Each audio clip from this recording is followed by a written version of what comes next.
തിരുവനന്തപുരം തൃക്കണ്ണാപുരം വാർഡിൽ ബി.ജെ.പി. ഓഫീസുകൾ CPM അടിച്ചു തകർത്തുവെന്ന് പരാതി.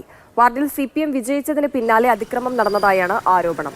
പ്രതിഷേധവുമായി ബി.ജെ.പി. രംഗത്തെത്തി. വാർഡിൽ വിജയിച്ച സ്ഥാനാർത്ഥിയാണ് അതിക്രമം നടത്തിയതെന്നാണ് ബി.ജെ.പി. പറയുന്നത്. ഇലക്ഷനുമായിട്ട് ബന്ധപ്പെട്ട് പുള്ളിയായിരുന്നു ഇതിന്റെ ചാർജ് നോക്കിയിരുന്നത്. ആ പുള്ളിയുടെ നേതൃത്വത്തിലും സ്ഥാനാർത്ഥിയായി മത്സരിച്ച് വിജയിച്ച അജിന്റെയും നേതൃത്വത്തിലാണ് ഈ ഓഫീസ് അടിച്ചു തകർത്തത്. ഈ പുള്ളിയുടെ പേര് അരുൺ എന്നാണ്. കുന്നപ്പുഴ സൗഹൃദ നഗറിലാണ് ഈ പുള്ളി താമസിക്കുന്നത്. ഈ പുള്ളിക്ക് നേരത്തെയും BJP RSS ആയിട്ട് നല്ല ശത്രുതയാണ്. കാരണം ഞങ്ങൾ എവിടെയെങ്കിലും ഒരു കൊടിമരം വെച്ചാൽ പോലും ഈ പുള്ളിയെ എടുത്ത് പുള്ളിയുടെ വീട്ടിൽ കൊണ്ടുവന്ന് ഇടുന്നൊരു പ്രവണതയുണ്ടായിരുന്നു.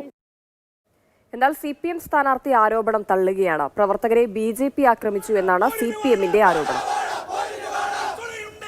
10 വർഷമായിട്ട് BJPയുടെ കൗൺസിലർമാരാണ് ഇവിടെ ഉണ്ടായിരുന്നത്. അവരുടെ ഒരു ശക്തി കേന്ദ്രമാണ് അണ്ണൂർ മേഖല. അപ്പോൾ അണ്ണൂർ മേഖലയിൽ വെച്ചിട്ടാണ് ആദ്യം ഈ ജാഥയ്ക്ക് നേരെ ആക്രമണം ഉണ്ടാകുന്നത്. നമ്മുടെ ജാഥയുടെ പുറകിൽ വന്ന ആൾക്കാരുമായിട്ട് ഇവർ സംസാരമായി. തിരുമല വാർഡിൻ്റെയും സ്വീകരണം പള്ളിമുക്ക് ജംഗ്ഷനിലായിരുന്നു, പങ്കാട്.